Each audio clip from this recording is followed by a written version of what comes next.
Hello, this is Biofilm, and this is going to be a review of Agents of S.h.i.e.L.D. Season 1, Episode 1. Let's get started. So, I first watched Agents of S.h.i.e.L.D.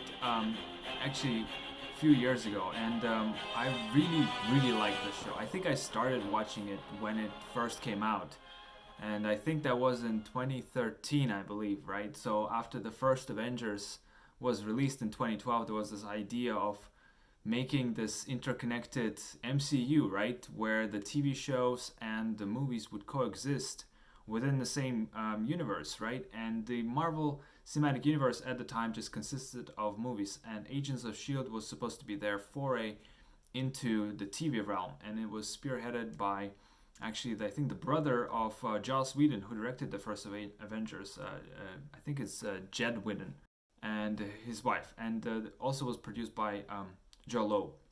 So basically, Marvel's Agents of S.h.i.e.L.D. takes place, the first episode takes place in Los Angeles, where we actually meet one of our protagonists in our show. One of the main heroes is S.h.i.e.L.D. She's a computer hacker, and she's actually basically trying to observe a hero act committed by Mike Peterson, who has some sort of special abilities, specifically superhero strength and agility and dexterity and things like that. But one of the things I really liked about this episode is actually the formation of the team, right? The Agents of S.h.i.e.L.D. as a show would only be as good as the team of the agents that we're supposed to root for. And basically, it consists of a pair of scientists, Gemma Simmons and Leopold Fitz, who are S.h.i.e.L.D. scientists who've been recruited to join this covert S.h.i.e.L.D. operation that is spearheaded by somebody that you may or may not know, that I will touch on in a moment. It also has a specialist, Agent Grant Ward, and also an Agent Melinda May, who has a very interesting backstory that is actually will play into the next episodes going forward in the show. But the one person that I would really need to mention that is the center of this show is Agent Phil Coulson. And maybe that would be a little bit of a spoiler, but maybe not. It depends. I think a lot of people have seen this by now, that Agent Phil Coulson, who actually died during the first Avengers movie, actually comes back to life and actually spearheads this covert team of agent operatives to essentially to solve crimes and solve some, chase down mysterious things that happen in the world that is also populated by Avengers and all these supernatural people with abilities and things like that. So Agents of S.h.i.e.L.D., the first episode, is really about bringing the team together, and basically it starts with this girl called S.h.i.e.L.D., who we meet, who is again a computer activist and basically a hacktivist, and she witnesses the act of heroics done by Mike Peterson, who essentially is able to save a woman's life by climbing up the building, just the side of the building, and into the burning building, and actually jumping out with the woman in arms, with his arms. And basically,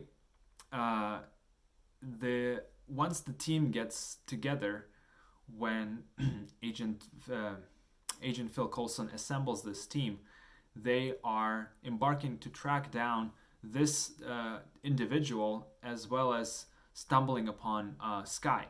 along the way. And essentially the premise of the first episode is not just about the team dynamic and sort of the beginnings of how we see those relationships gonna get set up over the course of the season, but also bringing S.h.i.e.L.D. as a member of this newly founded team of agents. And it takes place by and large on an airplane. This is a gorgeous airplane. I really want would be able to.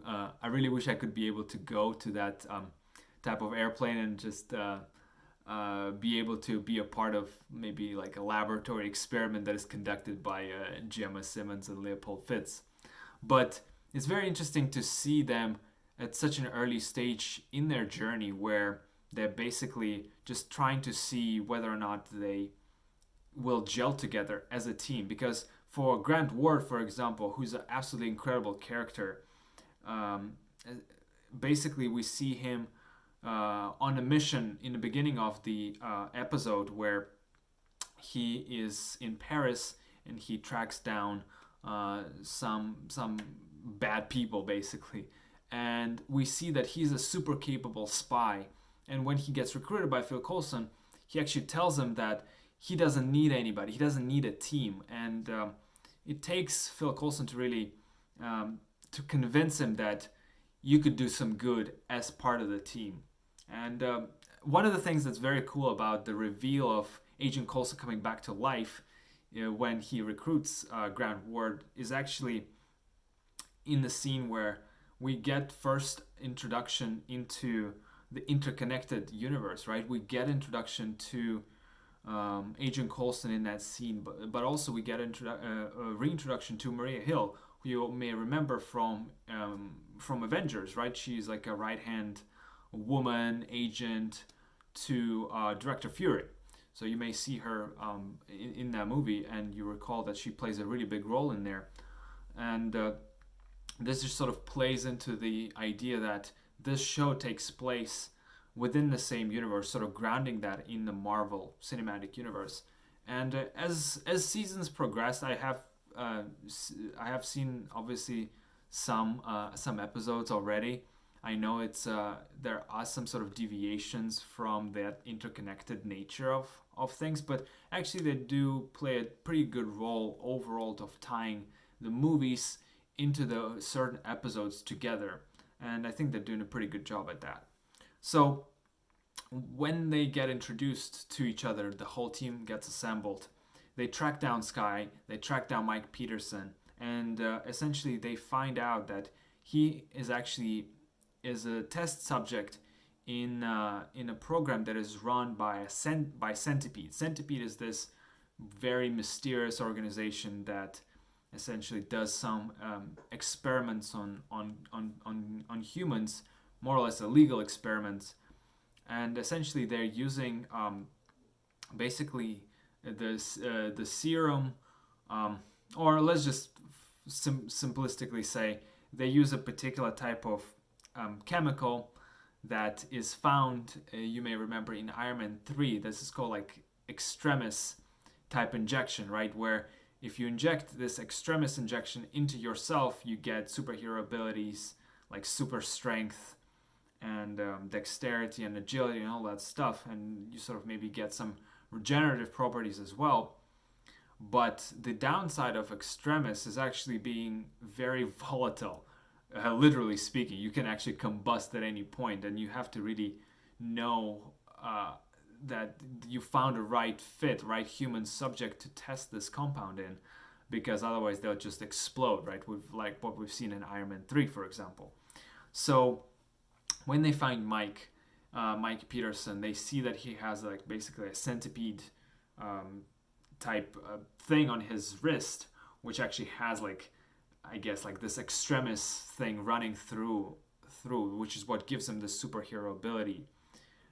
And what we also find out is actually he's not just like a all around good person.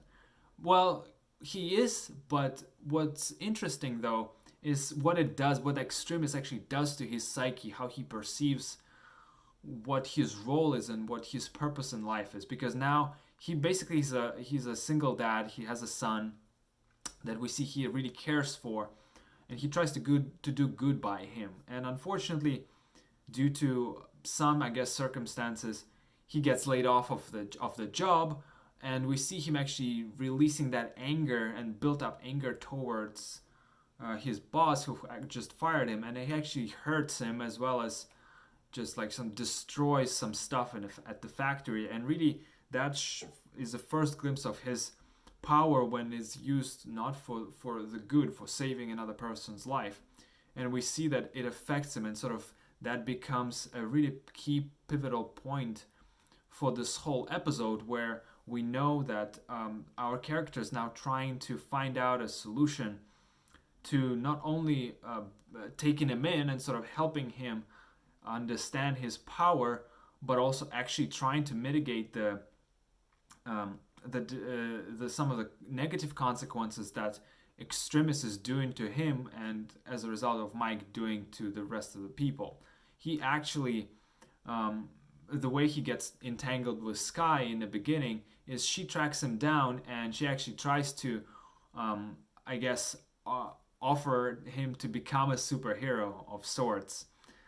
And eventually, he actually has to kidnap her and and he asks her to erase his identity completely, uh, and basically because he doesn't want to get captured by Shield and by authorities, because he's sort of starting to become very enthralled in this extremist mindset, if you will, which really does some damage to the way he perceives his reality. And basically, what was really interesting to me going to the Taylor end of the episode is there is quite a lot of you know struggle between everybody within the team to sort of get along and really understand what their purpose is within the team environment.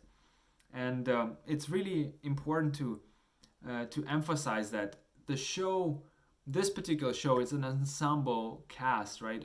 Each of those team members within this group of agents has a role to play, and this is the episode where they've just first scratched the surface on what those characters will set onto in terms of their personal journeys, in terms of their team dynamic that they eventually going to try and figure out how they will work together.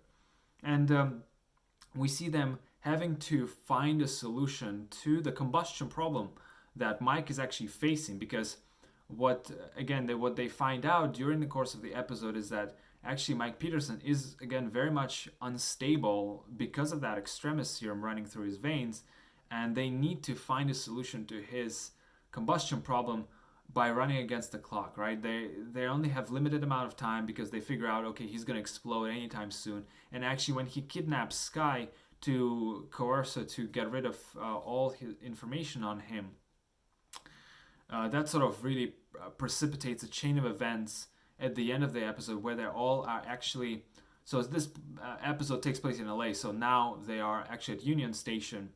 And it's actually very interesting to see that, yeah, that's a Union Station. I've been there a few times, but obviously not at the time that they were shooting that episode. But anyway, in that setting, in the Union Station, there's a bunch of people. He actually drags her around, and there's a scuffle that is getting started because Sky tries to shake him off, basically. And also what happens is she essentially makes him get into a fight with some people at the station, and he really starts to really play into that sort of villain type role, almost against his will, if you will, because in his mind he's just trying to be good. He just tries to be a nice decent human being. He wants to be better. He wants to be a good father to his son. And this is when the S.h.i.e.L.D. team is actually on site in the Union Station lobby, trying to now contain the situation. But what is also happening at that time, we start to see that Centipede, the mysterious organization that we get introduced to in the middle of the episode, who actually is in charge of that extremist program that does experiments on people, actually has some people on site also at Union Station, trying to sort of make sure to, I guess, tie up some loose ends, if you will. And there is a lot of cool fighting, and actually we first see a glimpse of Agent Melinda May, who is played by a wonderful Ming Na Wen. If I hope I didn't butcher that name. She's a phenomenal actress, by the way, and I really like her. Um, so we first get to see her do some really nice moves, and we actually find out that her backstory. She was introduced to us as a clerk, kind of just clerk type agent in the beginning of the episode, but in fact we know that she's a crazy martial artist, and she's actually a super fierce warrior. And there's a lot to be said about her backstory and how that backstory actually affected her getting to the clerk role that we find her in, and that will be revealed later on in the subsequent episodes. But basically, we see that sort of first glimpse of how cool she is, and since Gemma Simmons and Leopold Fitz were tasked with finding a solution to the combustion problem, it was up to Ward to actually make sure to neutralize um, Mike Peterson should he go basically like nuclear, so to speak. And at the end of the episode, Phil Coulson, played by Clark Gregg, almost just spectacular. He's actually throughout, I think throughout the show, he just was an incredible person to watch as an actor. Just take on this persona of Agent Coulson from his first foray into that during Iron Man 1 in 2008, and just carrying it throughout the movies and into the show is just a great thing to see. But basically, he has a chance to talk with Mike Peterson and actually interact with him, where they have a very nice interaction where Mike essentially is trying to tell him that he just wants to be a good person, and he feels like these powers were meant to be given to him for a reason, and he wants to just be a good father. And he basically tries to say that the world around him essentially failed to support people like himself in his quest to just be a good person, because he just said all he really wanted is to be a good person, right? All he really hoped for is that the world around him would support that effort. But now there's, since this episode takes place after the first Avengers, we know the Battle of New York already happened, and people have to deal with ramifications of seeing aliens in their universe, in their world, and sort of how does that affect them as just ordinary human beings? Because there's also superheroes, right? Like Avengers, Captain America, Thor, Iron Man, and things like that, right? There is a lot to be said about how a normal, ordinary human being will react to seeing that in real life. And actually, it's quite mind blowing. Like, if you think about it, how would that affect you as a human being if you saw real superheroes on television or even in real life? And Phil Coulson actually tries to calm him down by saying, it's okay. I mean, we are all trying to do our part, and it's sort of up to individuals with our own perception of the world that we live in, and with our own desire to be a good person. That's what really matters. It's not about the powers that you have. It's sort of what you do with yourself. That's what really matters. And making the right call, um, in this case, like just by standing down and sort of submitting into the custody of S.h.i.e.L.D. would be what's best for everybody. And unfortunately, like that moment when Mike Peterson is actually not really budging to the discussion that he has with Phil Coulson. This is when he starts to go nuclear. You start to see this extremist sort of building up under his skin, and he's about to blow up. And this is when we see this dramatic shot of him actually being taken down. And first we're like, what's going on?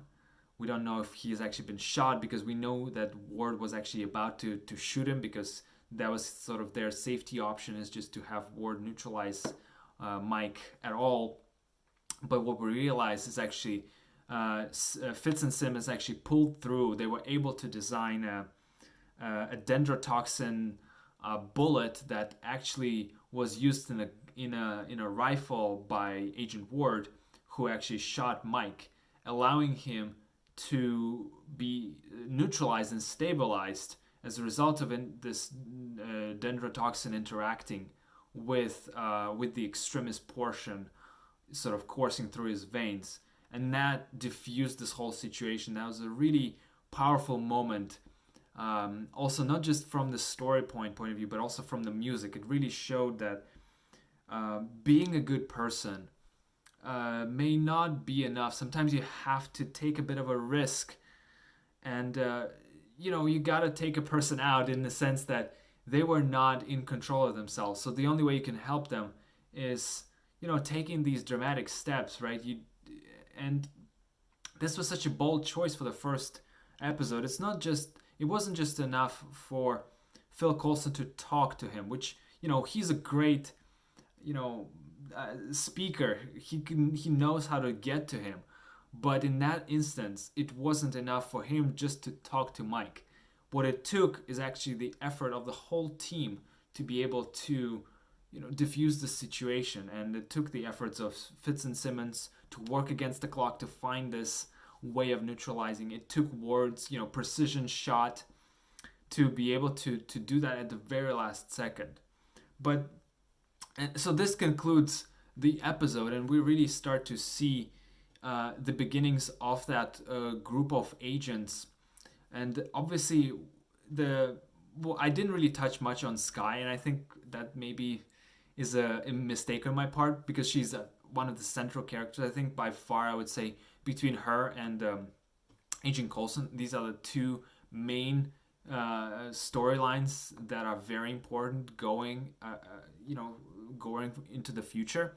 But in terms of s.h.i.e.L.D, what really the main takeaway that I got from this episode was she's this unknown factor, because she's not a member of s.h.i.e.L.D. She's just a hacktivist. She's just trying to stick it to the man, if you will. She really wants to just expose the government's secrets, make sure that people know the truth. And this is actually, that's how the episode starts, is we hear her voiceover telling that the world is full of heroes, and we need to find out how can we survive in this world, what's going on, what is the government not wanting to tell us. So it's she coming from a place of from curiosity, from this maybe a bit of angst, as well as just desire to expose the truth no matter the cost.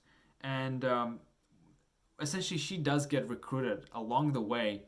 And at the end of the episode, it's very nice to see that she's given a choice whether or not she wants to join s.h.i.e.L.D.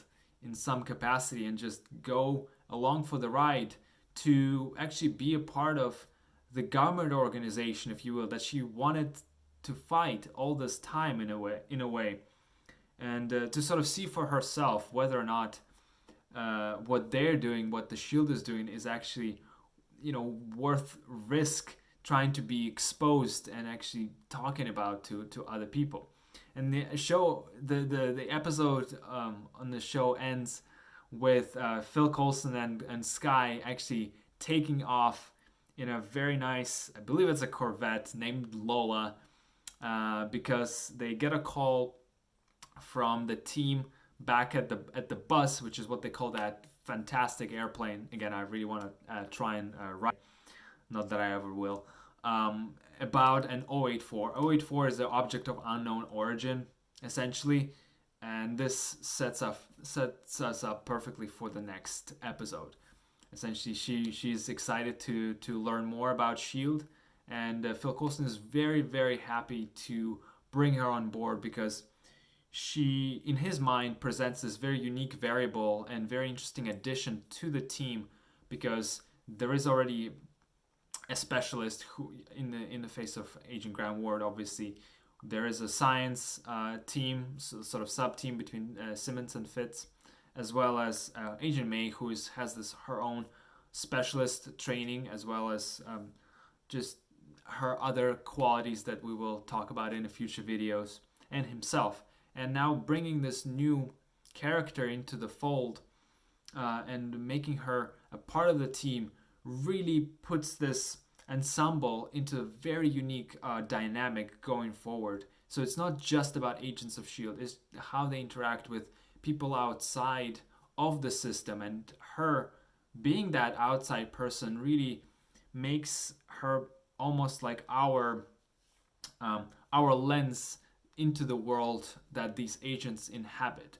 So that's a very interesting narrative from the narrative point of view, very interesting move, and it will be super exciting to see how she's actually fitting in within this, let's say, quasi, it's a government organization with rules and regulations and all that stuff, and how the person outside the system fits into the system or potentially changes the system. So stay tuned for more reviews of Agents of S.h.i.e.L.D. Thank you very much for watching. Please subscribe if you like this video.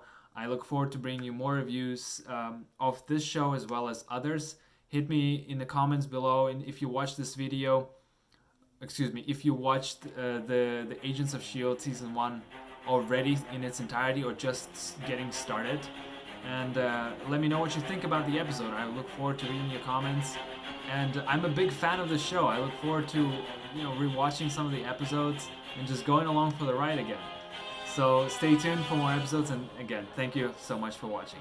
Until next time, bye bye.